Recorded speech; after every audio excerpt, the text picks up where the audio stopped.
Okey, hai. Assalamualaikum warahmatullahi wabarakatuh. Selamat malam kepada tuan-puan yang sedang menonton live ini. Apa khabar semua? Okey, so kepada yang memberi salam, Puan Kamaria Razak, Puan Normajan, Kak Wan ya.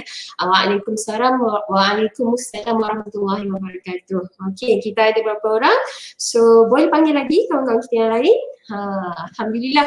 So hari ini kita berkesempatan ya untuk live bersama di slot motivasi niaga. Okey, segala pujian dan syukur kepada Allah Subhanahu Wa Taala kerana masih dipanjangkan usia kita, masih lagi diberikan kesempatan untuk sama-sama join live pada malam ini.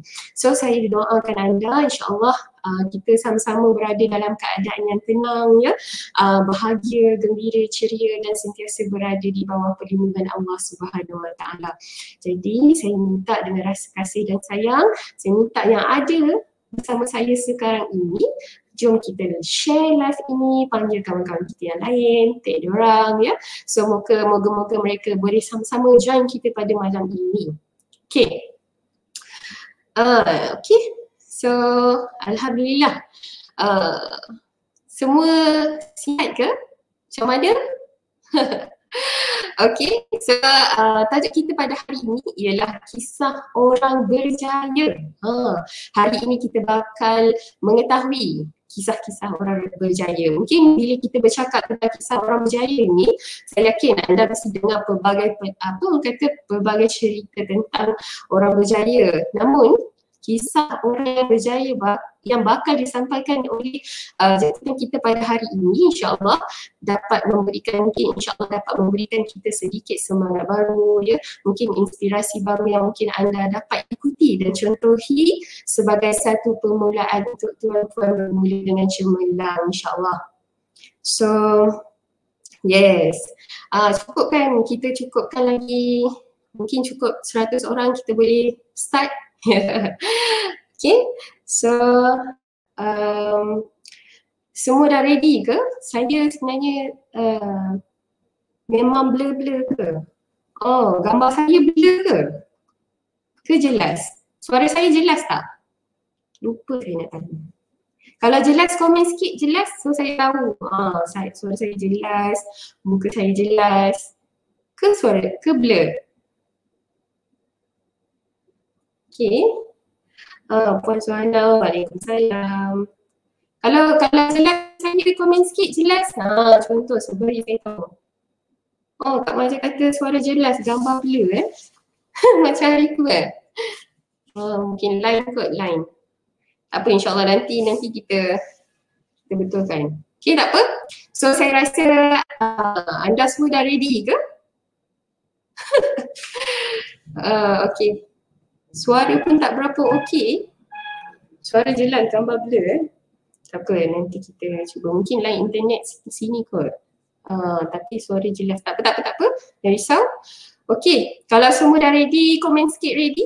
Saya rasa semua dah tak sabar untuk mendengar mutiara kata daripada jemputan kita pada malam ini.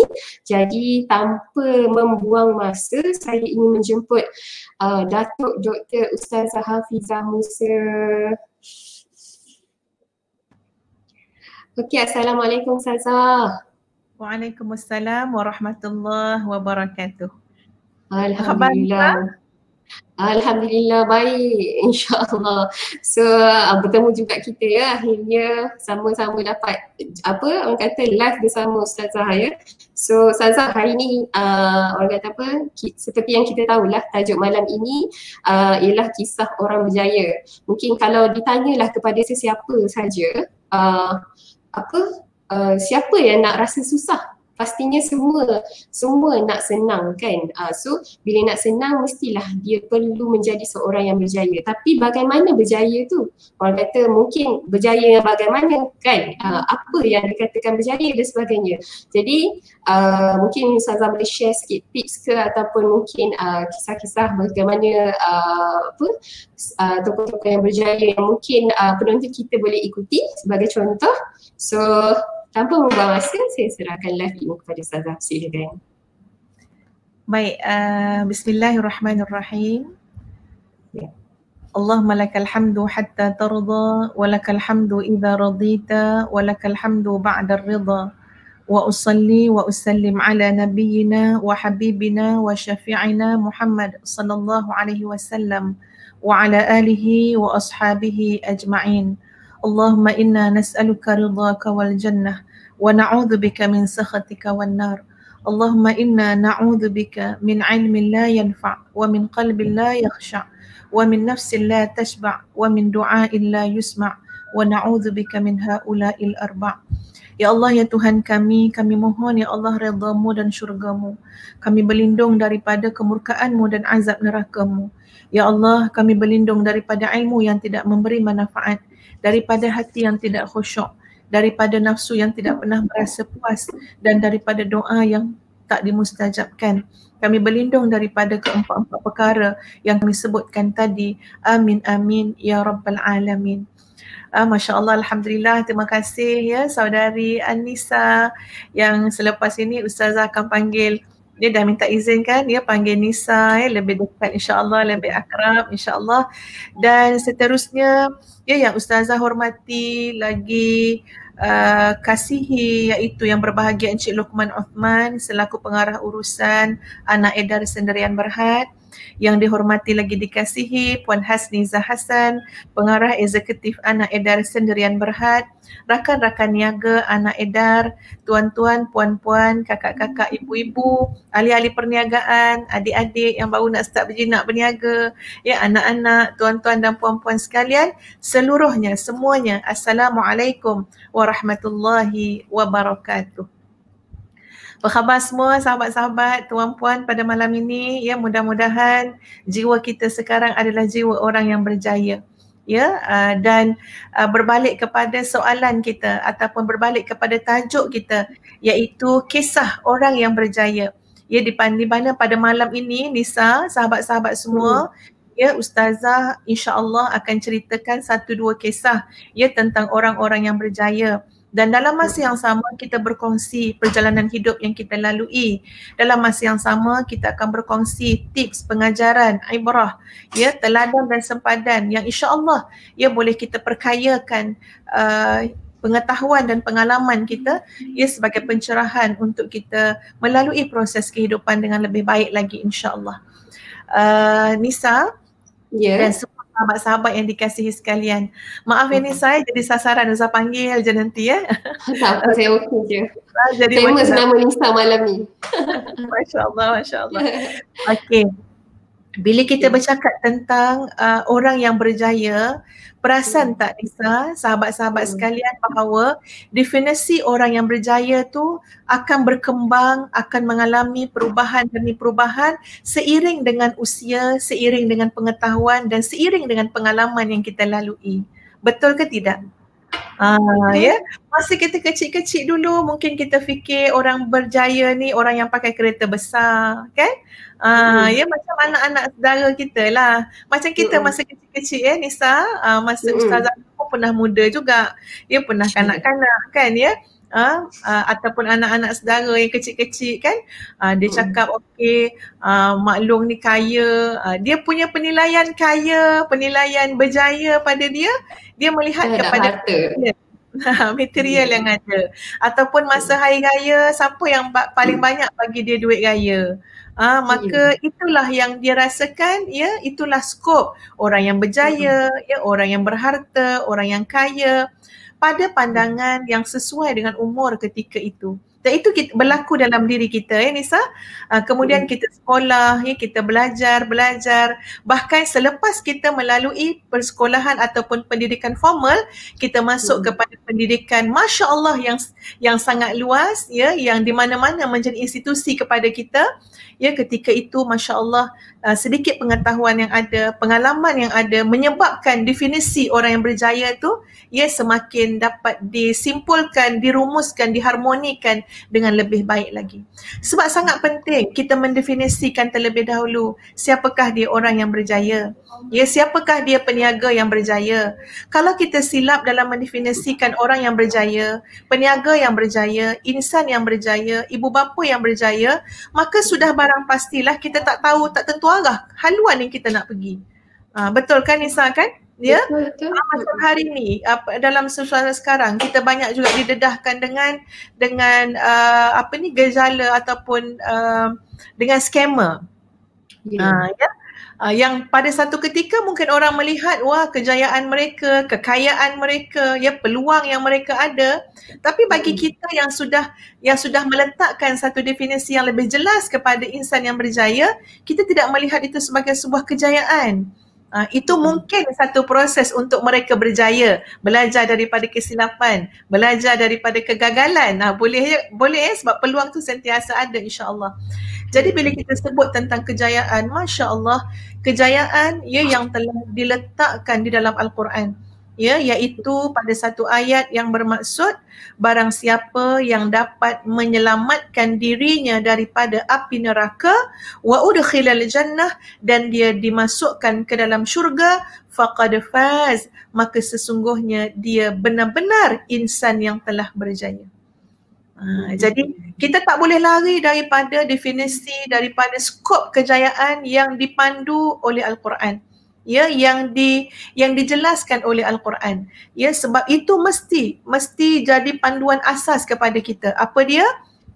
Kejayaan yang kita nak capai, nak raih, sebagai apa pun. Kalau dalam konteks yang kita bicarakan hari ini, sahabat-sahabat sekalian, mungkin lebih cenderung berkait kepada alam perniagaan, ya, kepada keuntungan, kepada bisnes yang kita jalankan. Tetap dalam perniagaan, dalam bisnes yang kita jalankan, tetap dalam kerangka apapun yang kita niatkan, apapun yang kita cakap, apapun yang menjadi tindakan, karakter yang ada pada kita, dalam pada kita nak berjaya sebagai seorang ahli perniagaan, tetap mesti meraihkan kita tidak melakukan sesuatu, kita tidak mencita-citakan sesuatu, kita tidak mengatakan sesuatu yang nanti boleh mendekatkan kita kepada neraka Jahannam wal-iyazubillah. Sebab apa? Sebab ini definisi kejayaan. Jangan sampai kita melangkah, kita berurus niaga, ya, kita semakin berharta, semakin kaya, semakin glamour, semakin begitu, semakin begini, tapi langkah kita bukan mendekatkan kita kepada Allah dan syurga Allah. Sebaliknya, langkah kita semakin menjauhkan kita daripada Allah, semakin mendekatkan kita kepada azab wal-iyadzubillah. Maka mesti letakkan satu definisi kejayaan yang bukan orang lain yang bawa. Bukan ustazah yang reka cipta, Nisa. Ini adalah ayat Quran yang menyebut wa man zuhziha 'anil nar, siapa yang dapat menyelamatkan dirinya, menghindarkan dirinya daripada api neraka, wa udkhilal jannah, dan masuk ke dalam syurga, faqad faz, maka dialah yang benar-benar telah berjaya, insan yang telah berjaya. Jadi kerangka semua perancangan, strategi kita, ya, tindakan kita, bahkan goals kita, matlamat kita, mesti meraihkan bahawa ia menjadi jalan yang mendekatkan kita kepada syurga, ia simbolik kepada keredaan Allah dan menjauhkan kita daripada azab. Kita mungkin nampak, ya, nak senang hidup, tak nak susah-susah lah, kita rasa susah ni azab lah, susah ni, ya, tak ada duit ni azab bagi sebahagian orang, ya. Susah lah, dulu dah pernah dah rasa miskin, aduh susah. Biasanya orang bercakap tentang kemiskinan seumpama itu adalah fasa kesusahan, ya, itu seumpama fasa azab dan penderitaan, kan, ya. Tapi sebenarnya itu belum secara mutlaknya demikian, ya. Bahkan kalau kita melihat bagaimana Rasulullah sallallahu alaihi wasallam yang telah Allah berikan pilihan, kalau kamu nak hidup dengan emas, bahkan emas, gunung emas berjalan bersama kamu, boleh saja, tapi Nabi sallallahu alaihi wasallam memilih, aku ingin menjadi nabi kepada umat ini dan menjadi hamba, ya, bukannya menjadi nabi kepada umat ini dan menjadi raja. Jadi kita boleh dapati kat situ pilihan Nabi SAW adalah gambaran pilihan yang sejahtera, ya, bermakna bukanlah kemiskinan ni, bukanlah kesusahan ni, ya, bukan mutlak perkara yang menjadi azab, penderitaan, ya. Sebaliknya, kalau kita tahu definisi yang awal tadi, itulah definisi asas kepada kejayaan, iaitu kita dekat dengan keredaan Allah, dapat redha Allah dan jauh daripada neraka. Ustazah selalu ulang-ulang, Nisa, ya, tentang doa yang disebut sebagai jawami'ul kalim. Walaupun diulang-ulang, tak tahu berapa tahun dah ulang, ya, yang dengan bertulisnya, dengan macam-macam lah ulang, sampai suara sakit, ya, mengulang benda tu dengan harapan janganlah hanya mendengar, janganlah hanya menulis, mencatat, tapi biarlah kita boleh menjadi orang yang berjaya. Betul. Iaitu orang yang berjaya bagaimana? Allazina yastami'una al-qawla fayattabi'una ahsanah. Bahkan kita mendengar ni pun ada yang berjaya, ada yang gagal ni. Ya? Dalam konteks kita mendengar sesuatu perkongsian, nanti kita akan jadi dua golongan. Ataupun 3 golongan. Golongan yang benar-benar berjaya, golongan yang pertengahan, dan golongan yang kurang berjaya. Ya. So dalam mendengar perkongsian, dalam mendengar ilmu, siapakah di golongan yang berjaya? alladzina yastami'una al-qawla, iaitu golongan yang mendengar perkataan-perkataan, mendengar ayat-ayat, mendengar syarahan, mendengar ilmu. Yastami'una al-qawla fayattabi'una ahsanah, dan dia mengikut pada jalan yang terbaik yang dia boleh ikut. Maknanya bukan dengar saja, tapi ikut yang terbaik yang dia dengar. Bukan dengar saja, tapi buat yang terbaik yang dia boleh buat. Jadi dia doa yang Ustazah maksudkan itu, boleh tak nanti Nisa ingatkan Ustazah tentang doa ni doa ni agak panjang. Ustazah akan sebutkan doa tu insya-Allah. Cuma tengah-tengah ni terlintas pula tentang Christopher Columbus. Rasanya betul dah sebut tu ya. Okey. Dia ni seorang pelayar, mungkin dari sudut kejayaan sebagai orang yang ahli sejarah ya, yang mengkaji tentang sosial masyarakat ya, yang berlayar. Mungkin ini adalah contoh orang yang berjaya kan ya? Maknanya dia boleh berlayar merentasi halangan-halangan lautan dalam kan. Jadi Christopher Columbus ni buat pelayaran, tapi orang yang mendengar ni, ramai orang yang bagi respon, alah, ya apa sangatlah berlayar je pun kan ya, apa sangat pergi keliling sana sini pun. Jadi akan ada dalam usaha kita untuk berjaya tu orang yang akan meremehkan. Akan ada. Memang ada Nisa Ada di mana-mana. Ada je kan ya. Kadang-kadang nak start berniaga ada je orang cakap tak payahlah kan, rugi lah. Belum apa-apa dah rugi dah ya.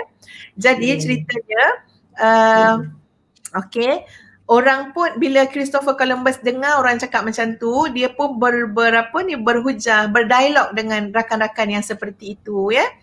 Dia kata okey, betul lah ya, tak susah mana pun berlayar sana sini ya, tak susah pun. Dia kata sama macam ni lah, sama macam kita ambil sebiji telur, dia kata ya, ambil sebiji telur, lepas tu kita cuba tegakkan. Ini kalau Nisa kat rumah ni bolehlah pergi ambil kat peti air sambil telur sedikit kan. Cuba tegakkan. Jadi Christopher Columbus cakap pada kawan-kawan yang suka orang kata apa, meremehkan tadi ni, dia kata okey, dia ada telur kat depan kita semua. Untuk kamu ada, saya pun ada. Okey, sekarang nak minta tegakkan telur tu. Jadi telur ni kita tahu macam mana dia punya apa, bentuk dia. Rasanya macam tak boleh ditegakkan kan? Tak boleh ditegakkan kan ya. Jadi yelah, macam mana nak tegakkan ya. Okey. Jadi kawan-kawan tadi tu bila dia tegakkan, lepas berguling telur tu. Ya, tegakkan, lepas berguling, pecah telur tu. Jadi masing-masing tu surrender lah, tak boleh buat. Apa kata Christopher tadi? Dia kata okey, mari aku tunjukkan bagaimana telur ini boleh ditegakkan. Jadi Christopher tadi pun ambil telur tadi, dia pun tegakkan dan dia pegang dengan satu jari. Dia pegang dengan satu jari kan. Dia kata tengoklah, telur aku ni elok je kan, boleh je tegak ni, aku pegang dengan satu jari. Jadi kawan-kawan dia kata, alah kalau macam tu aku pun boleh buat. Kalau macam tu aku pun boleh buat. Kalau letak jari kat situ aku boleh buat. Lalu kata Christopher, kalau kamu kata kamu boleh buat, kenapa daripada tadi kamu tak buat? Kenapa daripada tadi kamu tak buat? Kamu tahu tak beza di antara orang yang gagal dengan orang yang berjaya, orang yang beroleh keberhasilan dengan orang yang tidak? Sebab orang yang gagal ni kadang-kadang, yang tak berjaya ni, dia hanya kaya dengan teori saja. Dia tahu itu, dia tahu ini, dia tahu belayar macam ni, alah senang je belayar tu. Ya, senang je pakai sauh begitu begini. Tapi apa beza di antara orang berjaya dengan orang yang gagal? Kerana orang berjaya bukan saja diperkayakan dengan teori, tapi orang yang berjaya adalah orang yang sentiasa melakukan, ya, membuat apa yang dia tahu. Jadi kata Christopher Columbus tadi, kamu cakap je kamu tahu kalau letak tangan, kamu cakap je kamu tahu kalau letak bekas. Kenapa kamu tak datangkan? Kenapa kamu tak buat? Ya, jadi itulah penyakit sindrom orang-orang susah nak berjaya. Apa sindrom dia? Apa penyakit dia? Pergi sana sini menimba ilmu teori. Ya, macam-macam komitmen kita masuk sana sini. Betul kan Nisa ya? Kalau dalam alam perniagaan ya Allah ya Tuhan, coaching sana sini. Alhamdulillah, Ustazah tidak melarang. Ia sangat perlu untuk mencari ilmu. Tapi bila kita nak buat? Sama juga macam doa tadi. Balik pada doa tadi tahu ada tu pernah dengar ustazah cakap pernah gini-gini. Tapi percayalah orang yang berjaya adalah orang yang berbuat, iaitu orang yang melakukan. Jadi kalau tengok doa ni tuan-puan, Allahumma inni as'aluka minal khairi kullihi ajilihi wa ajilihi ma alimtu minhu wa ma lam a'lam wa a'udzu bika minasyarri kullihi ajilihi wa ajilihi ma alimtu minhu wa ma lam a'lam. Allahumma inni as'aluka ma sa'alaka bihi 'abduka wa nabiyyuka Muhammadun sallallahu alaihi wasallam wa a'udzu bika mimma ista'adha minhu 'abduka wa nabiyyuka Muhammadun sallallahu alaihi wasallam. Allahumma inni as'aluka Allahumma inni as'aluka al-jannah wa ma qarraba ilaiha min qawlin aw amal wa na'udzu bika minan nar wa ma qarraba ilaiha min qawlin aw amal. Ustazah nak petik yang kat situ sebenarnya, iaitu pada doa yang panjang tadi ada satu part kita kata, ya Allah kurniakanlah aku syurga dan kurniakan aku perkataan, kurniakan aku perbuatan yang bawa aku ke syurga. Boleh jadi perkataan tu perkataan dalam ruang lingkup bisnes yang kita buat, takkan terkecuali, ya. Boleh jadi tindakan, perbuatan yang mendekatkan kita kepada Allah adalah dalam ruang lingkup pekerjaan yang kita buat. Tanggungjawab yang kita kena berperanan. Sama juga dalam doa tadi menyebut, dan kami berlindung daripada neraka dan segala perkataan dan perbuatan ataupun tindakan. Kami berlindung daripada perkataan dan perbuatan yang mendekatkan kami kepada neraka Jahannam. Jadi kembali kepada tadilah, definisi kejayaan yang kita kena lihat rujuk dalam Quran sangat terkait dengan penentuan kediaman kekal kita akhirat kelak. Kehidupan yang sebenar. Kat situ dia nak tentukan jadi dia punya matlamat tu Masya Allah, jangka masa panjang yang abadi sangat. Jadi maknanya apapun ruang lingkup yang kita buat, kita kena nampak ke mana penghabisannya, ke mana natijahnya. Dia mesti ada dua, sama ada kita mendapat redha Allah dan mendapat syurga Allah, ataupun wal iyazubillah kemurkaan Allah dan juga neraka Jahannam wal iyazubillah. Jadi ini definisi kejayaan. Daripada definisi kejayaan yang luas ini, sahabat-sahabat semua, melangkahlah, berjalanlah, berstrategilah, bercampur, maknanya bergaullah, berkomunikasilah dengan jalan apa? Ingat jalan dia, ingat tujuan dia, mesti dekat dengan syurga, mesti dekat dengan redha Allah dan jauh daripada neraka dan juga azab Allah Azza wa Jalla. Nisa, Ustazah nak kongsikan satu kisah. Bolehlah kita start dekat kisah Masya Allah. Kisah ni tuan-puan sekalian, Ustazah memang terpegun lah dan kadang-kadang dulu dah baca tapi lepas tu lupa baca balik, ingat balik kan. Itulah kita manusia Kisah seorang hamba Allah yang namanya adalah seorang hartawan yang mulia hati dia. Namanya adalah sebelum Ustazah sebutkan namanya, mungkin buat teka-teki dengan Nisa nanti. Sebutkan namanya. Boleh. Boleh Nisa. Ustazah sebutkan dulu kata-kata dia. Okey, kata-kata dia. Selepas dia mewakafkan, menginfakkan sebahagian besar hartanya di jalan Allah, dia tersenarai sebagai 12 orang yang terkaya di dunia pada satu ketika, kemudian dia telah menginfakkan harta dia tu sebahagian besarnya kepada menginfakkan untuk agama Allah, Jadi apa dia kata? Saya sudah berusia 40-an, apalagi 80-an. Saya sudah berusia 80-an, apalagi yang saya perlukan. Hakikatnya, disebabkan wakaf itulah saya dapat membayar bil, saya dapat penginapan juga, ada makanan, ada juga perubatan dan ada pengangkutan. Ada sedikit wang yang saya simpan, sedikit saja. Alhamdulillah, Allah melindungi saya dengan sebaik-baiknya. Bahkan saat ini saya merasa sangat ringan, bebas seperti mana seekor burung. Andai kata ketika Allah memanggil saya kelak, insya-Allah saya dapat menjawab panggilannya dengan baik, leganya. Ini kata-kata beliau. Ya, beliau menggambarkan setelah sebuah kejayaan membina empayar perniagaan yang sangat hebat. Ya, laki-laki itu adalah Syekh Sulaiman Ar-Rajhi. Tadi nak tanya Nisa, dah terjawab. Nasib baik saya tersebut. Saya tak tahu. Subhanallah. Okey ya. Syekh Sulaiman. Nisa baru nak Google ya Nisa ya. Okey, dah terjawab. Saya baru nak Google. Okey. Syekh Sulaiman Ar-Rajhi yang telah membina empayar perniagaan dia, yang telah infakkan semua wang dalam bank dia sehingga boleh dikatakan macam jatuh miskin dah dia. Tapi dia mengatakan hari ini adalah hari yang paling ringan pada diri saya. Rasa seperti mana burung yang terbang bebas.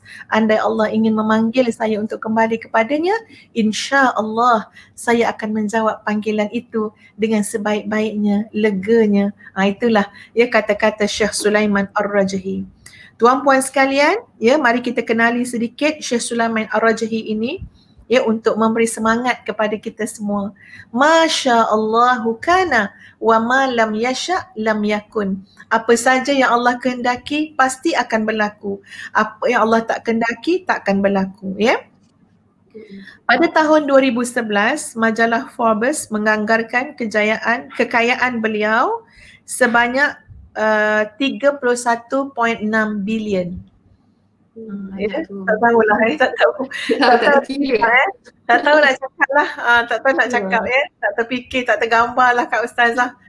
Kecuali kehendak Allah lah. Kalau Ustazah pun ada 31.6 bilion. Masya Allah, Masya Allah. Kalau saya 31, bagi saya 1 bilion tak apa dah.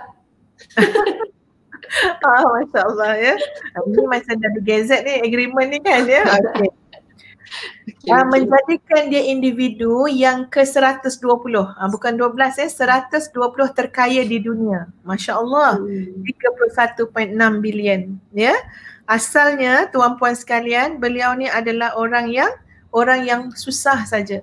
Ya, pada usia 12 tahun berniaga kan ya. Menolong membantu keluarga.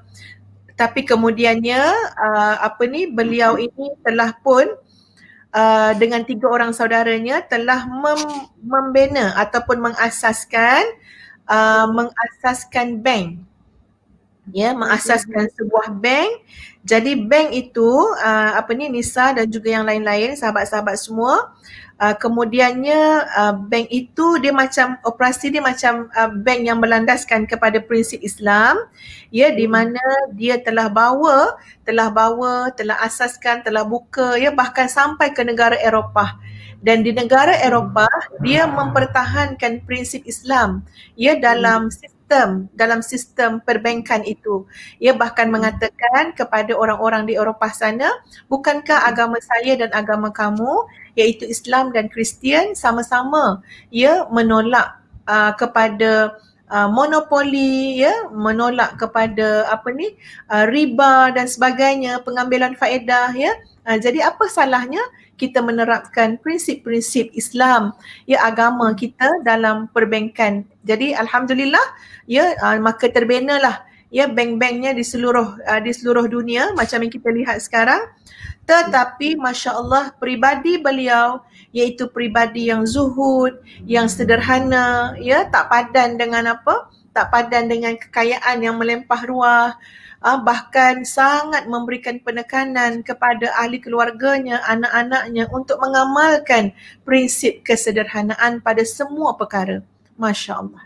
Ya, Masya Allah. Jadi kemudiannya bahkan dalam pendidikan anak-anak juga orang sorot kehidupan dia. Bagaimana dia mengatakan dalam dia mendidik anak-anak, apa yang dia katakan, saya tidak memberikan anak-anak saya duit tanpa sebab. Sesaja kan panggil anak, ialah duit 31 bilion, Allahu Akbar, boleh saja nak masuk 1 juta kat dalam akaun anak. Tapi dia kata saya tidak berikan anak saya duit tanpa sebab. Bahkan ketika mana anak saya datang untuk minta duit, saya akan datangkan sebab ataupun justifikasi kenapa duit itu diberi. Ya, maknanya contoh macam alabah, boleh labah nak 100,000. Ya, nak buat apa? Tak ada justifikasi, tak ada sebab. Saya akan datangkan sebab. Macam mana cara dia mendatangkan sebab? Saya bagi kerja kepada anak itu. maka kerja itu melayakkan dia untuk mendapat upah. Kerja itu menjadi justifikasi kenapa duit itu berpindah tangan daripada saya kepada anak saya. Kenapa? Sebab bila kita menjadi orang berharta, kita mesti menjadi orang yang bertanggungjawab. Bila kita menjadi orang yang berjaya, orang yang berharta, kita mesti ada perasaan merakyatkan harta kita, membumikan diri kita. Supaya apa? Supaya menjadi insan yang tawaduk, yang penuh dengan kasih sayang, empati, supaya kekayaan yang Allah berikan kepada kita sebenarnya adalah tanda kasih sayang Allah, di mana Allah memilih kita selalu menjadi laluan untuk kebaikan, untuk rezeki itu sampai kepada tangan orang lain.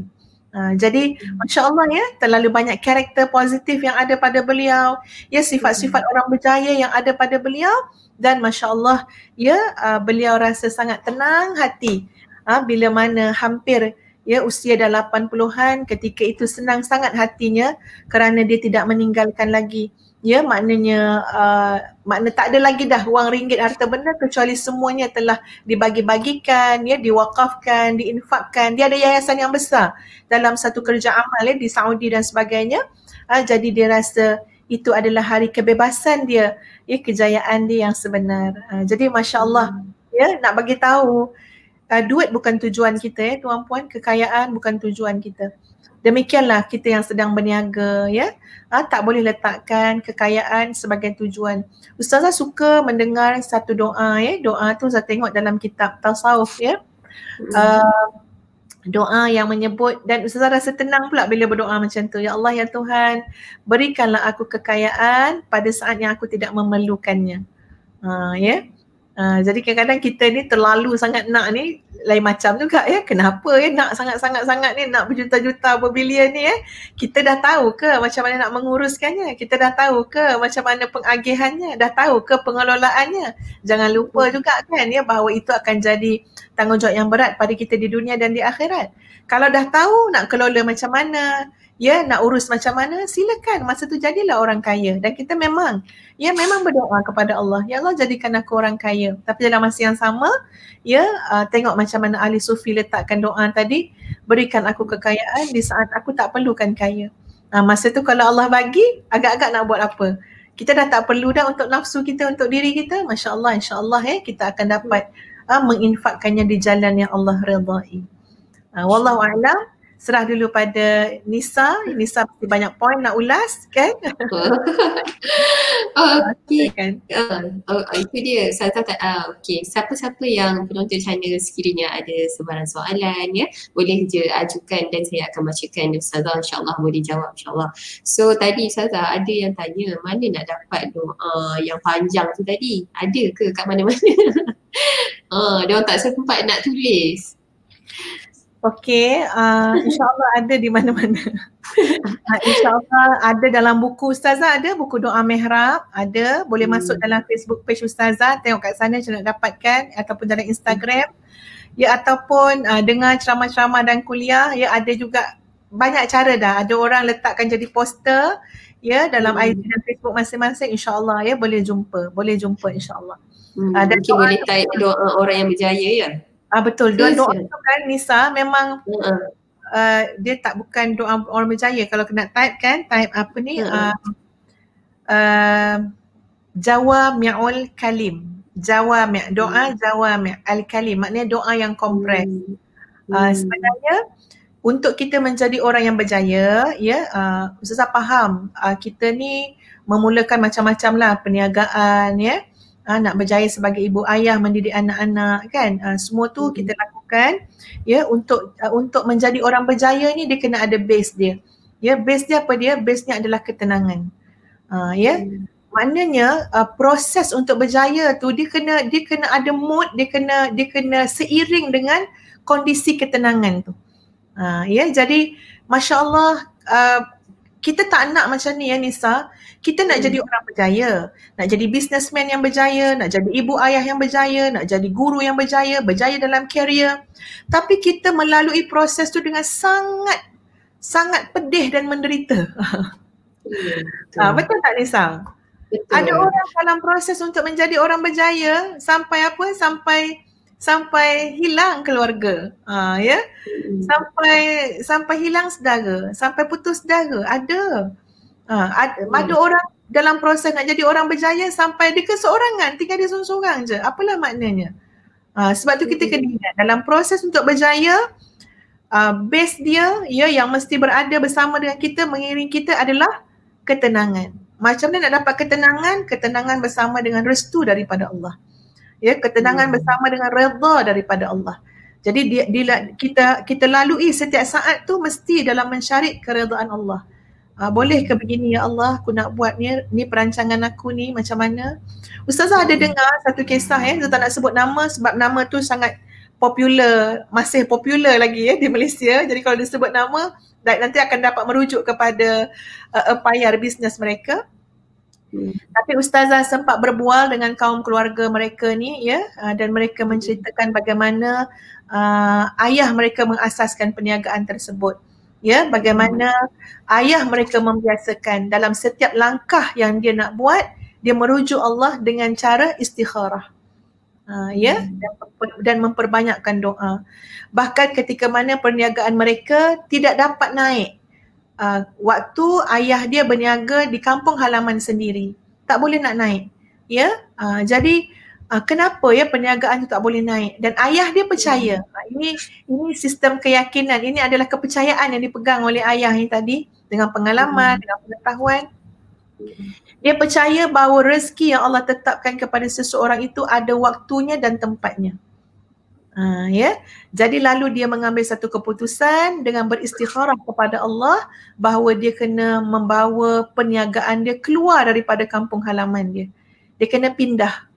Dia kena cari tempat lain yang insting dia, ya, yang hati kecil dia kuat mengatakan, insya-Allah ini tapak kejayaan kamu. Insya-Allah di sini tempat rezeki kamu.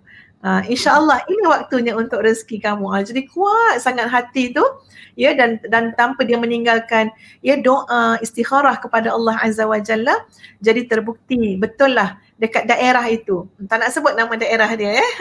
Dekat daerah itu masya-Allah perniagaan dia meletup-letup.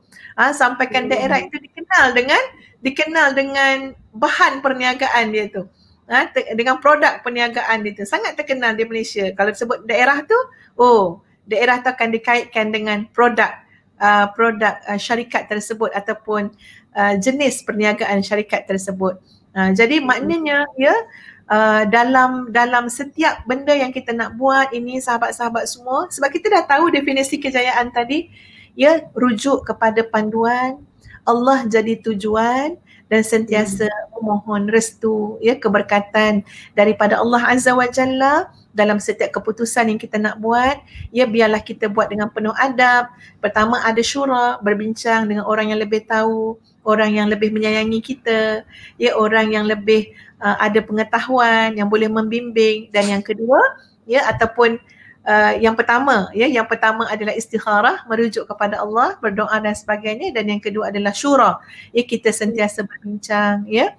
Demikianlah karakter ataupun ciri-ciri ya orang yang berjaya. Dia tak akan meninggalkan keluarga dia untuk berbincang, dan dia tidak akan meninggalkan penciptanya untuk menentukan, ya, dan membantu dia dalam arah tujuan, ya, dalam semua benda yang dia buat dalam kehidupan. Wallahu a'lam. Okey, betul ya Allah. Banyaknya ilmu saya malam ni saya dapat itulah, kita sebenarnya istikharah ni bukan nak cari jodoh saja. Selalu orang istikharah ni ya sebarang urusan. Kadang-kadang waktu kita exam pun kena buat istikharah juga kan. Sebab kita nak ni kan, Allah bantu kita. So mungkin ada sebarang soalan, kita boleh je tanya, terus tanya. Inilah kalau anda nak tanya ke, nak minta pendapat ke, ya, InsyaAllah saya akan bacakan. Okey, mungkin sementara kita menunggu soalan, saya nak tanya lah, mungkin ada segelintir orang lain, Ustazah, kadang-kadang dia rasa dia berjaya, tapi dia macam nak orang ikut je cakap dia. Macam mana tu pula? Macam dia rasa dia berjaya dan dia nak orang ikut cakap dia sebab dia rasa dia berjaya. Dia tak nak terima pendapat orang lain. Mungkin Ustazah ada nasihat sikit ke ataupun tips ke macam mana? Pendapat Ustazah. Okay. Biasanya orang yang berjaya ni dia ada karakter pemimpin. Ya, tapi kita nak kena tahu juga definisi pemimpin. Nanti kita akan nampak macam mana karakter orang yang berjaya ataupun pemimpin ini. Pemimpin dari segi satu definisinya adalah keupayaan kita ataupun keupayaan seseorang untuk mempengaruhi orang lain. Ya, ini adalah pemimpin. Ya, sebenarnya bila sebut pemimpin itu adalah upaya dia untuk mempengaruhi orang lain. Jadi kalau merujuk kepada kadang-kadang yang berlaku dalam realiti kan Nisa, orang tu macam paksa orang untuk mengangkat dia sebagai pemimpin. Paksa untuk dengar cakap dia. Paksa untuk tadi ni lah ya, dia rasa dia berjaya, dia rasa dia seorang pemimpin, dia boleh kendalikan, dia boleh bawa kamu semua kepada kejayaan, ikut cakap saya. Sebenarnya itu bukan pemimpin, ya, bukan pemimpin yang sebenar. Bukan orang berjaya yang sebenar. Kenapa? Orang berjaya ni adalah seorang pemimpin. Dia boleh memimpin masyarakat, ya, orang lain kepada kebaikan. Tapi ingat, kuasa pemimpin itu berbalik kepada definisi tadi adalah keupayaan dia untuk mempengaruhi orang lain. Jadi kita akan dapati keupayaan untuk mempengaruhi orang lain ni sangat berkait dengan nilai diri, ya, nilai kebaikan, nilai murni yang ada pada seseorang, ia terkait dengan karakter yang ada pada seseorang yang tanpa dipaksa-paksa, tanpa disuruh-suruh, orang nak mengikuti dia. Orang nak ikut cara dia. Tapi kalau paksa-paksa, ini belum, ya, kalau merujuk pada definisi tadi, belumlah dalam arti kata yang sebenar sebagai orang yang berjaya. Ya, Masya Allah. Okey, Uzati lintas sekarang ni Nisa kepada Tuan Guru ni Abdul Aziz. Ya, terlintaslah macam mana hebatnya keupayaan mempengaruhi orang lain. Ya, ini pemimpin yang boleh kita jadikan contoh. Bahkan kata orang-orang yang dekat dengan beliau, ya, kata PA-PA-nya lah, ya, pembantu-pembantunya, dia kata rasa malu sangat, rasa malu dengan diri sendiri. Tengok Tok Guru tak adalah paksa, tak adalah suruh ikut saya, tak, ya.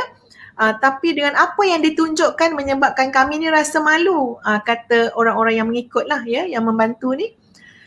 Dari segi mana? Ada banyak segi. Yang saya nak jadikan contohnya adalah dari segi Tuan Guru menjaga solat. Ya? Dari segi Tuan Guru menjaga solat. Dia kata walaupun ketika mana dalam musafir, boleh saja kalau nak solat jamak tu buat dekat destinasi nanti bila dah sampai. Kan naik kapal terbang kan? Sampai ke airport dulu kan? Bukan naik kapal terbang terus mendarat dekat tempat yang kita nak pergi kan? Dia akan mendarat dekat airport dulu. Nanti daripada airport akan ada kenderaan yang ambil, nak bawa pergi hotel ke, nak bawa pergi rumah penginapan ke kan, ya. Jadi apa yang berlaku, biasanya mesti sampai hotel sampai ke airport je, Tuan Guru akan cari mana tandas, mana surau, nak diselesaikan terus solat jamak tadi, ya, di airport. Walaupun boleh saja sebab masih lagi dalam tempoh musafir, boleh nak buat ke hotel, tapi sikap orang berjaya yang sangat hebat, ya, iaitu menjaga ibadah solat dengan sebaik-baiknya. Jadi kalau boleh disegerakan, kenapa nak dilewatkan? Kalau boleh disempurnakan, kenapa nak dilalaikan? Ya, jadi Masya Allah, ini sangat berkait dengan saranan, panggilan kejayaan yang bertalu-talu sampai ke telinga kita, ke hati kita, iaitu hayya 'alas salah, hayya 'alas salah, hayya 'alal falah, hayya 'alal falah. Marilah solat, marilah berjaya. Marilah menuju kejayaan. Ya, marilah sampai kepada kejayaan. Jadi subhanallah, itu satu contoh kita nak tengok seorang pemimpin yang sebenar. Dia tidaklah sampai stres, tension dan semua orang ikut, ya. Tapi insya-Allah pada diri seorang yang berjaya, ya, yang menjadi pemimpin yang boleh mempengaruhi orang lain, ya, daripada sifat, karakter, akhlak, persona, aura yang ada pada diri itu yang diberikan oleh Allah Azza wa Jalla kepada orang-orang yang bertuah ini. Itulah komentar Ustazah. Wallahu a'lam. Okay, terima kasih Salah. So kita ada beberapa soalan daripada Huda Shah. Puan Huda Shah ni daripada Singapura. Okay, dia cakap, Assalamualaikum Ustazah. Bagaimana kita boleh mantap dan stabilkan diri agar kita istiqomah selalu untuk berjaya? Terima kasih Puan Huda daripada Singapura ya. Okey. Ustazah nak kaitkan juga soalan ni dengan tajuk kita lah ya, pasal kejayaan ya, pasal menjadi orang berjaya.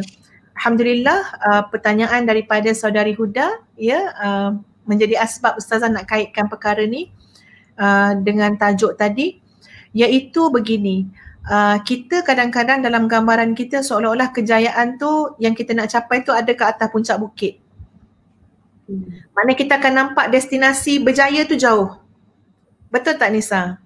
Kalau orang nak ambil PhD, dia nampak berjaya dia kat mana? Nantilah bila dah convocation dapat PhD. Dan itu adalah pengalaman yang Zah lalui 8 tahun ya, buat penulisan tesis untuk PhD.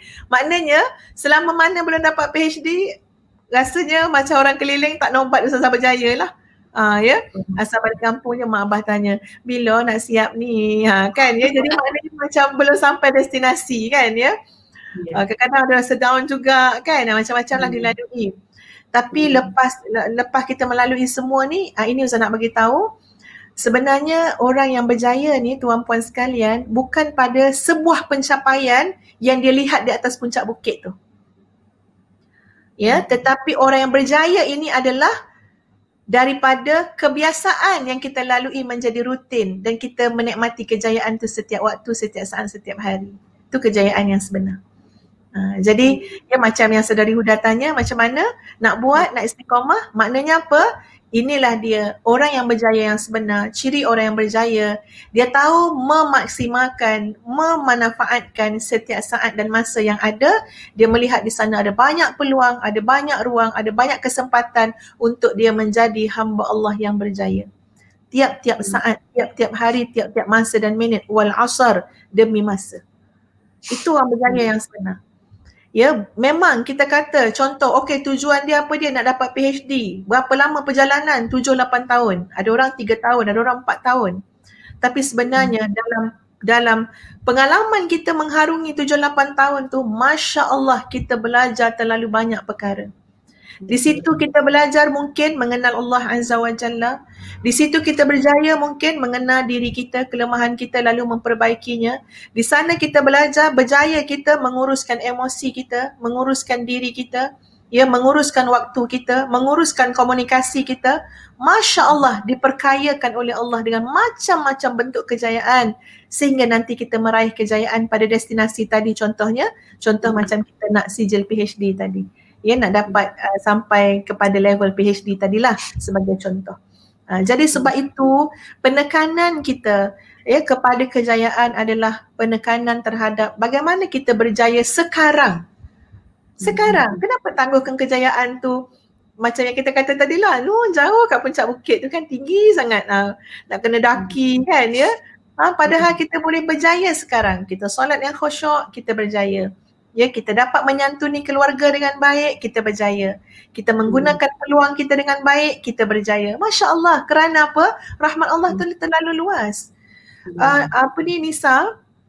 Ini bulan ni bertambah semangat ni Nisa, tak tahu nak berhenti macam mana. Sebab saya pun macam semangat dia hujung-hujung, dia baru start. Ya, betul, tak nak kita semua ni ada satu perasaan yang macam perasaan yang menyendiri, perasaan yang pasif, perasaan yang rasa macam saya orang yang gagal, saya tak ada apa-apa, saya kecewa.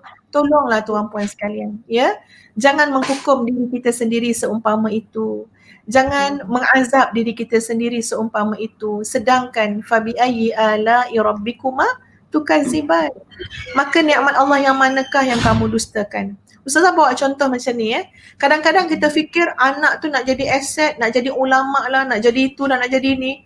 Itu pastinya satu perjalanan yang jauh. Kan? Lama tu nak tunggu anak jadi ulama. Anak umur berapa baru tadika Ustazah? Lama tu. Ya? Anak umur berapa baru nak ambil SPM? Tapi bagi ustazah, kejayaan tu kejayaan harian kita. Kejayaan yang kita nikmati pada rutin kebiasaan kita. Jadi, walaupun sangat penting untuk kita didik, ya, kita plan, kita strategikan pendidikan untuk menghasilkan anak-anak yang soleh tadi, tapi mari kita nikmati sekarang.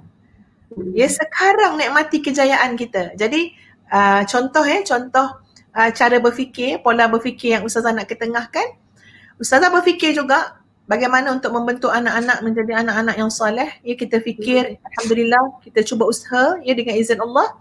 Tapi dalam masa yang sama, untuk hari ini ustazah nak menempa kejayaan.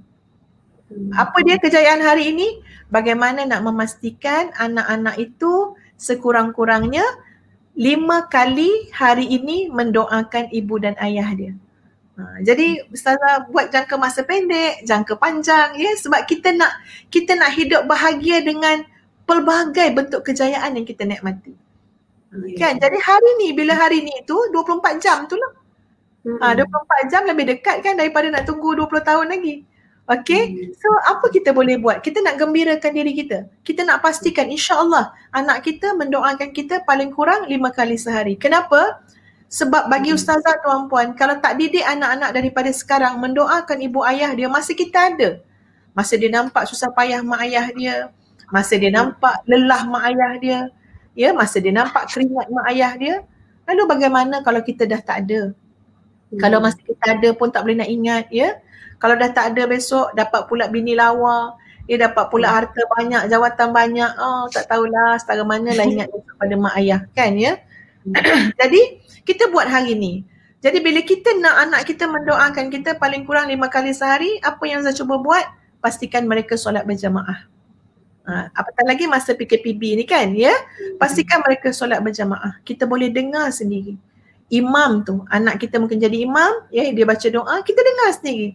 Allahumma ighfir lana dhunubana wa liwalidina warhamhum kama rabbawna shighara. Dah, alhamdulillah. Aku berjaya. Aku berjaya subuh dan aku dengar anak aku yang jadi imam baca dan anak-anak yang jadi makmum. Amin, amin, amin. Alhamdulillah ya Allah, berjaya aku subuh ni. Aku ada anak yang mendoakan aku. Nanti kita tengok pula Zuhur, kita tengok pula Asar. Tuan puan, kita boleh senyum hari-hari. Ya, kita boleh bahagia hari-hari. Kita boleh lapang hari-hari. Sebab tu saya tak nak formatkan pada kita kejayaan tu macam di atas puncak yang jauh. Ya, walaupun yang jauh tu memang adalah, ya, tapi kita nak merasakan bahawa bila kita berusaha itu adalah sebuah kejayaan daripada kita meminta-minta. Betul kan? Ya, kita berusaha walaupun kita rasa macam tak laku pun perniagaan kita hari ni. Ya, penat cakap, telefon orang sana sini, tak seorang pun nak jadi apa yang nak masuk dengan kita, apa maknanya nak beli produk kita. Tapi kita berjaya tak? Kita berjaya. Apa kejayaan kita? Kita berjaya menjadi insan yang berusaha dengan kudrat yang Allah berikan kepada kita, ya, mencari rezeki yang halal, mencari jalan yang halal. Bahkan dalam bab ini kalau kita tahu, ya, bagaimana Nabi SAW, ya, menyebut inna minadz-dzunubi la yukaffiruha as-salah wala sadaqah wala al-hajj walakin yukaffiruha al-hammu fi talabil ma'isyah. Sesungguhnya di sana ada dosa-dosa yang takkan dapat terhapus semata-mata dengan kamu solat. Takkan terhapus dosa tu semata-mata dengan kamu zakat, kamu pergi haji. Tetapi dosa tu akan terhapus, akan terangkat ketika mana kamu bersusah payah untuk mencari nafkah kehidupan kamu dan orang-orang di bawah tanggungan kamu. Jadi itu kejayaan. Kita keluar daripada apa? Daripada hidup bermalas-malasan, ya, hidup meminta-minta, kita berusaha. Ustazah kalau lihat orang-orang yang jual kan kat tepi jalan, kadang kan ada orang jual buah mangga kan. Jadi dia jual buah mangga, ya, panas kadang, berhujan, ya. Ustazah pandang mereka dengan pandangan yang sangat hormat dalam bab mencari rezeki. Ya, pandang mereka dengan pandangan yang sangat tinggi. Kenapa? Itu jauh lebih baik daripada orang yang mencari rezeki dengan jalan yang haram. Walaupun berprestij, walaupun naik kereta hebat, walaupun ni macam ni, dia punya smart dia tu, dia PA 10, ya, bodyguard lagi, tapi kalau dia mencari rezeki, ya, daripada jalan yang haram ataupun syubhah, di sisi Allah tidak ada nilainya. Ya, jadi orang yang berusaha tadi, Masya Allah, itulah kejayaan kepada dia dia patut bersyukur, dia patut nikmati sebuah kejayaan tersebut, ya. Wallahu a'lam. Kita ada satu lagi soalan daripada tulis-tulisan Jawi. Nur Anizan Zainuddin. Rasanya lah. Dia kata, Ustazah, macam mana nak tahu kebolehan yang ada pada diri kita untuk berjaya dalam satu bidang? Okey, Anizan ya, Zainuddin. Bagaimana nak tahu kebolehan yang ada pada diri kita untuk berjaya dalam suatu bidang? Pertama, ya, kita kena lihat juga latar belakang sejarah kita. Ya, daripada kecil sampai ke besar, kita akan nampak di mana minat kita, ya. Kita akan nampak di mana kelebihan kita, bakat kita. Kalau kita melihat kekuatan kita daripada kecil dulu sampai kepada besar. Dan sebenarnya untuk melihat kelebihan, bakat dan kekuatan ni, dia sangat terkait juga dengan peranan ibu bapa itu sendiri, ya. Contoh kan tuan-puan sekalian, ada orang, ya, dia sangat kuat elemen perasaan dia. Jadi maknanya juga kalau kita dah dewasa, kita pun boleh kenal pasti juga, ya. Kenal pasti, aku ni mudah sangat merajuk. Tu tanda-tanda lah tu, ya. Dia punya emosi tu kuat sangat, ya. Dia punya jiwa dia tu, dia punya kekuatan perasaan tu. Ataupun mak ayah yang perasan, ya. Ciri-cirinya mudah menangis, mudah merajuk, ya, selalu bawa diri, bawa hati. Jadi adalah di kalangan anak-anak ustazah pun ada juga, ya, macam-macam karakter ada. So orang-orang yang seumpama ini, dia ada bidang dia. Dia ada bidang yang sesuai dengan dia. Betul ya Nisa, Betul. Bidang dia, tuan-puan sekalian, kalau digarap, ya, digilap dengan baik, diberikan kekuatan-kekuatan, ya, kekuatan ilmu kepada dia, dibina kecerdasan lain untuk mengimbangi kekuatan perasaan tadi. Maknanya kena bangunkan juga kecerdasan minda dia, kecerdasan intelektual dia, ya, kecerdasan spiritual dia. Nanti insya-Allah orang seperti ini bagus sangat berada di tengah-tengah masyarakat. Kenapa? Sebab dia punya empati dia tinggi. Dia dah pernah merasakan, dia punya kekuatan perasaan dia tinggi. So dia bagus sebagai orang yang berada di tengah-tengah masyarakat, menyantuni masyarakat. Ya, bagus juga sebagai pemimpin, ya, sebagai orang yang berkhidmat kepada masyarakat, sebagai pendakwah, sebagai guru. So kita akan nampak, ya, bidang tu dengan kita mengenal pasti kelebihan, ya, kekuatan yang ada pada kita. Sebab itu kalau nampak anak-anak kita, ya, kekuatan dia, contoh dia dia ni bijak sangat, ya, sangat bijak. Tapi kadang-kadang bijak dia tu bila tak diimbangi dengan kecerdasan emosi tadi, dia nampak macam macam kurang hati perut, ya. Bukan kurang hati perut, dia kata, dia macam kejam sikit. Macam kejam, ya. Macam sampai hati dia buat orang macam tu. So kita kena pandai mengimbanginya. Jadi orang-orang ni, setiap kita ni ada bidang kita masing-masing, ya.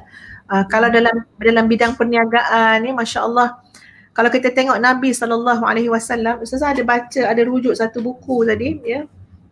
Okey, Nabi SAW, tuan-puan sekalian, masya-Allah, pada satu ketika, ya, Nabi SAW datang ke mana cerita ni tadi? Ada orang daripada tempat lain datang ke Mekah, ya, ketika itu datang ke Mekah. Jadi Nabi SAW menyambut orang-orang itu dengan pertanyaan, dengan bertanya, apa khabar businessman tu? Nabi sebut nama-nama businessman dekat negara orang tu, kat tempat orang tu. Dan Nabi macam menyentuh tentang perniagaan orang tu, ya, macam mana perniagaan, macam itulah maksud dia lebih kurang.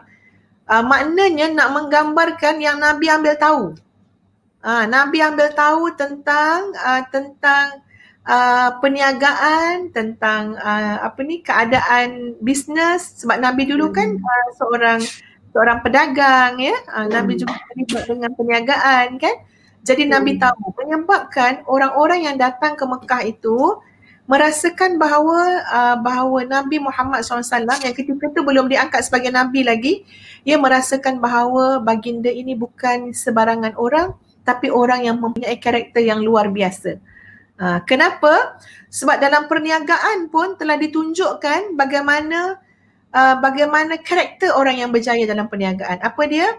Dia sangat tahu, dia sangat tahu, ataupun dalam bahasa Inggeris disebut sebagai know your customers. Ambil tahu siapa customer kamu. Daripada mana dia datang. Apa minat dia. Macam mana sejarah latar belakang dia. Apa keperluan dia. Apa keinginan dia. Dan lebih hebat lagi, Nabi bukan saja menunjukkan kepada kita know your customers, bukan saja ambil tahu siapa customer kita, tapi Nabi lah yang menunjukkan kepada kita untuk mengetahui siapakah pencipta kepada kita dan customer kita tu. Yakni sampai tahap bukan mengenal customer, tapi mengenal Allah Azza wa Jalla Ar-Razzaq, Al-Wahhab, Dhu quwwatil matin, Allah yang maha memberi rezeki, Allah yang maha mengurniakan, yang mempunyai kekuatan yang sangat teguh. Jadi Masya Allah, bagaimana dibina kekuatan kita mengenal Allah Azza wa Jalla, kemudiannya Masya Allah semuanya akan jadi mudah. Dapat mengenal customer. Jadi kalau kita tengok pada konsep yang Nabi ketengahkan, kita akan dapat melihat bagaimana hebatnya Nabi dalam menunjukkan contoh sebagai orang yang berjaya dari pelbagai aspek. Nisa boleh cakap sekejap? Ustazah nak pasang nak letak bateri laptop dan nak habis. Boleh. Okey, sebenarnya kita ada beberapa lagi soalan, tapi insyaAllah lah. So saya ulas sikit, mungkin ada anda yang baru masuk di awal tadi Ustazah orang kata memberikan satu definisi siapakah orang yang berjaya. Yang mana orang yang berjaya ni adalah orang yang orang kata menyelamatkan dirinya daripada api neraka, yakni orang-orang yang mendengar ayat-ayat dan ikut pada ikut kepada ayat tu. Okey, kemudian saya ceritakan sikit tentang Christopher Columbus, yang mana beliau seorang pelayar yang mana beliau seorang yang berjaya, salah seorang yang berjaya lah, dan juga tentang kisah Syekh Sulaiman Ar-Rajhi, yang mana beliau seorang yang terkaya, antara orang yang terkaya di dunia, dan menginfakkan semua hartanya sebelum orang kata di usia 80 tahun. Dan kemudian saya berikan beberapa tips yang mana untuk kita berjaya. Pertamanya adalah rujuk kepada panduan. Keduanya, Allah menjadi tujuan, dan juga kita perlukan mendapat restu daripada Allah. Jadi macam mana kita nak ke arah berjaya tu? Jadi pertamanya mungkin kita boleh melakukan istikharah dan juga melakukan syura. Syura ni bukan sahaja bermesyuarat, tapi syura ni dia boleh juga kita seolah-olah bertanya kepada orang yang lebih tahu, So itulah sedikit apa yang di awal tadi Ustazah sampaikan ceramah beliau. Betul Ustazah? Betul. Sebenarnya tajuk ni terlalu luas, Ustazah pun tak tahu nak menyentuh segala macam ke apa benda kan, sangat perbincangannya. Jadi mungkin yang kita dapat sebut pada malam ini adalah satu juzuk kecil daripada tips ataupun saranan untuk menjadi orang berjaya. Cuma pada penghujung-penghujung ni lah Nisa, Ustazah nak ingatkan diri sendiri dan sahabat-sahabat semua yang mungkin berkecimpung dalam perniagaan ataupun dalam semua urusan kita nak berjaya, iaitu ada sebuah hadis Nabi SAW. Nabi tanyakan kepada sahabat, mahukah kamu menjadi orang yang paling kaya? Jadi untuk penggemar-penggemar nak jadi orang kaya lah, termasuklah Ustazah, Nisa. Nak tak jadi orang kaya Nisa? Nak saja kan, kita serah pada Allah benda ni semua serah pada Allah. Kita berusaha semaksimal mungkin nak memberikan manfaat hidup kita ni. Okey, jadi Nabi tanya kepada sahabat, mahukah kamu tahukah kamu siapakah orang yang paling kaya? Sebelum tu Nabi tanya, tahukah kamu siapakah orang yang paling kuat? Lalu dijawab oleh Nabi sendiri, sahabat kata nak tahu, Nabi kata orang yang paling kuat ialah orang yang bertawakal kepada Allah. Jadi dalam perniagaan pun dia perlu kepada dia perlu kepada ketahanan. Perlu kepada ketahanan. Jadi nak jadi orang yang teguh ni kan, kalau tak nanti kan baru berniaga sebulan dua dah dah tak nak dah cakap dah, lupakan perniagaan macam tu lah ya, tak nak dah. Jadi kita tak ada ketahanan. Nabi kata, maukah kamu jadi orang yang paling kuat? Orang yang paling kuat adalah orang yang bertawakal kepada Allah Azza wa Jalla. Jadi kita ni kan macam saya kata tadi, tolong pastikan dalam proses tu kita bersama-sama dengan kondisi ketenangan. Kalau tak nanti yang kita, macam mana ya kata pepatah tu Nisa, yang dikejar berceceran, yang dikendong, yang dikejar tu. Ya ke? Yang dikendong berceceran. Yang dikendong dikejar tak dapat. Oh, yang dikendong berciciran. Yang dikejar tak dapat, yang dikendong berceceran ya. Lupa dah. Okey. Kita ni nak mengimpikan kejayaan, okey, ini kita punya KPI, kita punya target, jualan sekian-sekian. Tapi kita ada benda yang kita kendong. Apa dia? Anak-anak kita, keluarga kita. Ya, banyak lagi amanah-amanah yang lain, tapi semuanya habis. Ya, habis apa ni? Maknanya jatuh belaka, habis. Semuanya kenapa? Sebab tadi kita tidak meletakkan kondisi ketenangan dalam mencari, ya, dalam mendapatkan kejayaan. Jadi penting sangat untuk teguh hati, untuk tenang hati ni tawakal pada Allah. Dan Nabi kata, tahukah kamu siapakah orang yang paling kaya? Ni kena dengar betul-betul ya. Supaya kita lapang hati, tenang hati tuan-puan. Sebelum saya lanjutkan apa yang Nabi sebut ya, kita cakap si kondisi kita kadang-kadang sebab ujian tu berlainan. Ada orang Masya Allah senangnya dapat harta, senangnya dapat duit. Sentuhan yang sedikit, income ratus-ratus ribu, ya, sampai juta-juta. Ada orang habis lelah sangat ya, tapi ya Allah ya Tuhan, dapat RM5 tolak semua, tinggallah untung dia RM1.50. Masya Allah ya, ujian tak sama. Tapi kita tu nak kena berlapang hati. Sebab apa? Sebab kita kena tahu apakah definisi orang yang paling kaya di sisi Allah Azza wa Jalla. Siapa sebenarnya orang yang paling kaya?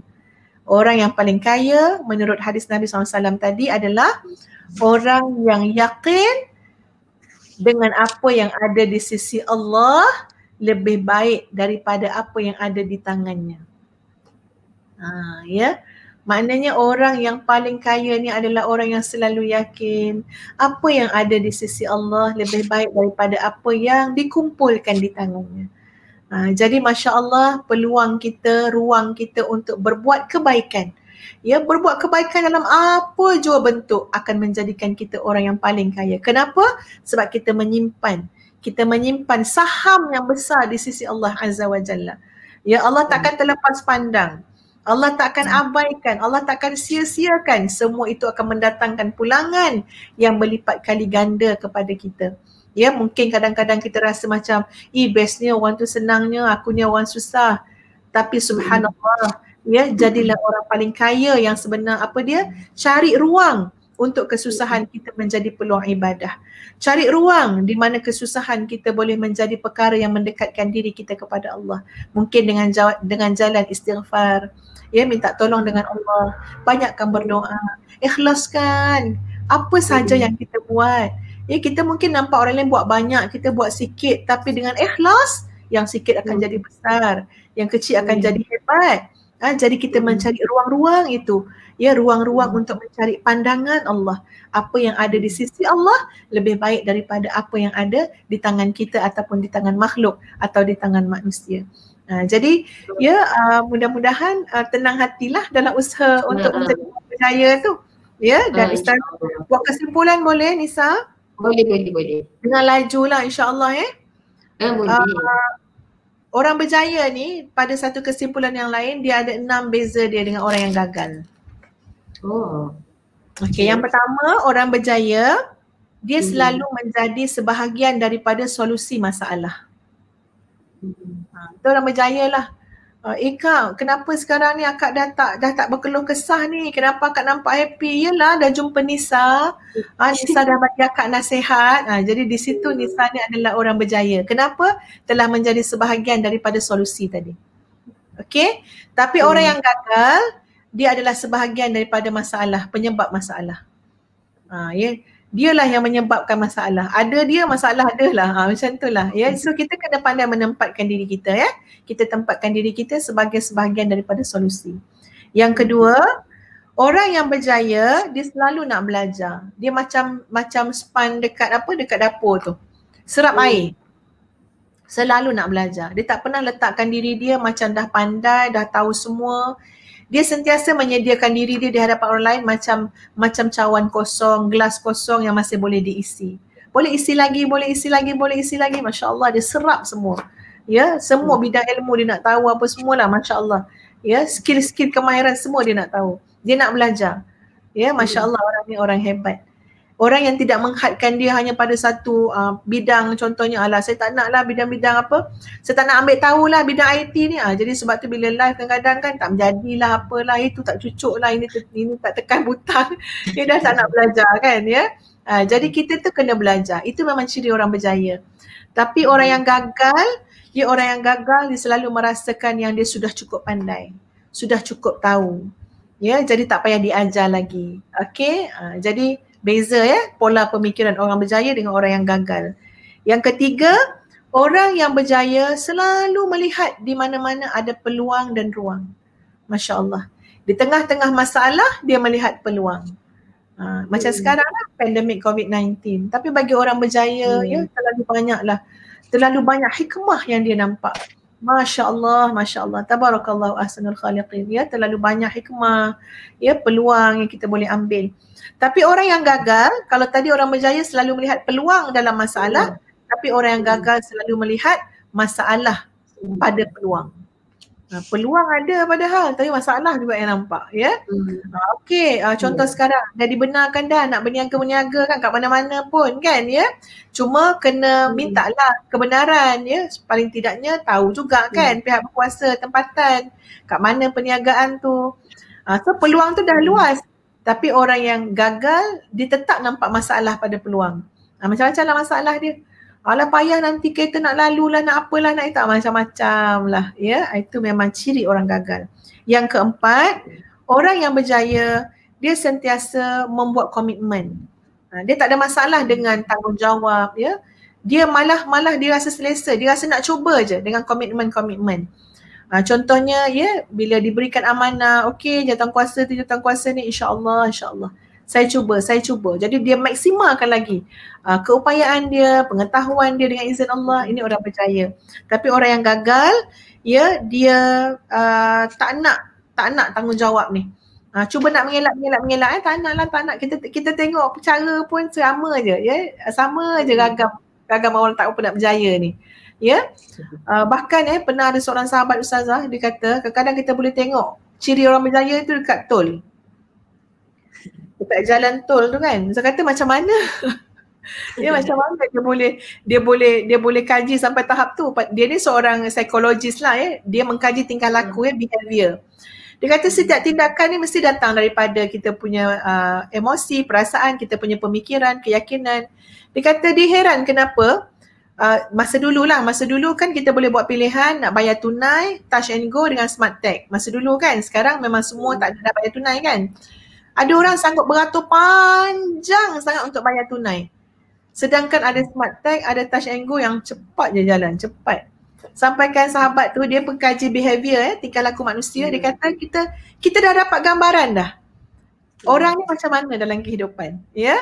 Maknanya yang patah pantas tu, yang rasa masa tu sangat berharga, yang tak ingin menunggu beratur macam tu, sedangkan ada peluang lain, ada cara lain, biasanya memang orang yang berjaya lah. Bisnes berjaya, orang yang laju, yang pantas, pemimpin, dia akan pilih jalan yang cepat tadi. Tak nak menunggu lama-lama, membazir waktu. Ya, sedangkan pilihan tu ada. Jadi macam itulah beza dia. Yang kelima, kita bagi 6 kan, yang kelima, orang yang berjaya, ya, dia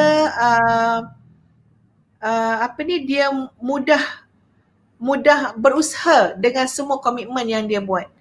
Kalau dia letakkan jadual, dia ikut. Kalau dia letakkan strategi, dia buat. Tapi orang yang gagal, dia sangat biasa dengan benda-benda yang palsu. Kehidupan dia dipenuhi dengan kepalsuan. Semua ciri-ciri yang ada pada dia banyak yang palsu, ya. Bahkan pemakaian ke apa pun nampak lain macam je, macam semua dah palsu, dah fake semua. Ya, jadi kita nampak sangat ya, sebab orang yang berjaya ni dia tak suka dengan benda-benda kepalsuan ni. Dia nak benda yang jelas ya, reality. Kalau orang kata tak lawa pun tak apa asalkan aku berjaya. Itu senang ya, benda tak payah nak fake-fake ya. Kemudian yang keenam, orang yang berjaya ni dia punya pola pemikiran dia suka sangat nak bersama dengan orang lain, berdaya saing untuk sama-sama membantu, mendaki, menaik bersama-sama menuju kejayaan. Tapi orang yang gagal, dia tak boleh nak berjaya kecuali pada pola pemikiran dia, kecuali dia kena menjatuhkan orang lain. Dia kena pijak orang lain. Itu beza sangat. Ya, pola pemikiran orang yang berjaya, dia boleh seiring, dia boleh bersama-sama, boleh tolong bantu untuk sama-sama berjaya. Tapi orang yang gagal, dia nampak kejayaan tu macam milik seorang saja. Ya, kalau dia naik, orang lain kena turun. Orang lain kena dipijak, kena dijatuhkan. Jadi ini perbezaan lah secara rumusan jugalah ya. Beza pola pemikiran orang yang berjaya dengan orang yang gagal. Wallahu a'lam, saya minta maaf ya salah silap dalam mengupas satu isu yang sangat luas dan besar ini. Itulah sekadar yang mampu. Terima kasih pada Anak Edar, Sendirian Berhad, kepada Nisa atas peluang yang diberikan. Ya, Assalamualaikum warahmatullahi wabarakatuh. Okey Ustazah, terima kasih banyak-banyak ya atas kesudian kata untuk sama-sama kita live berkongsi ilmu pada malam ni. InsyaAllah mungkin akan datang kita boleh bekerjasama lagi ya, insyaAllah. So terima kasih banyak-banyak dan sebenarnya saya nak minta maaf lah kepada mungkin ada yang bertanya kita tak sempat nak tanya Ustazah. So mungkin insyaAllah di slot-slot akan datang lah insyaAllah ya. Okay. Terima kasih banyak Ustazah. Semoga urusan Ustazah dipermudahkan. Okay. Okay, itu dia tuan-tuan. Terima kasih banyak-banyak sebab masih setia ya sehingga ke akhir live ini. So okay, sekali lagi saya minta maaf kepada sebab tadi saya perasan ada beberapa soalan tapi saya tak sempat nak tanya. So insyaAllah mungkin ada sesi-sesi kita akan datang. InsyaAllah kita boleh tanyalah soalan-soalan tu. Okay tuan-tuan dan puan-puan sekalian. Sebenarnya untuk menjadi orang yang berjaya dalam hidup ini sebenarnya bukanlah sesuatu yang mustahil ya bagi sesiapa sahaja sebab ini kerana setiap orang itu sebenarnya mempunyai peluang untuk mengecapi kejayaan dalam hidup mereka. Jadi ianya bergantung kepada individu itu sendiri yang menentukan bagaimana cara hidup mereka sama ada untuk menjadi orang yang berjaya ataupun tidak sebab sejak dari kecil lagi seseorang itu sebenarnya telah pun diajar bagaimana untuk berjaya di sekolah dengan mendapat keputusan yang cemerlang dalam pelajaran ya, berjaya masuk ke universiti, berjaya mendapatkan pekerjaan yang diinginkan dan banyak lagi. Okay, jadi kesimpulannya di sini, semua orang yang inginkan kejayaan dalam apa sahaja perkara yang dilakukan kerana ianya menjadi impian setiap orang. Ya. Tiada siapa yang ingin berada dalam kehidupan yang susah, kecewa, derita dan sebagainya.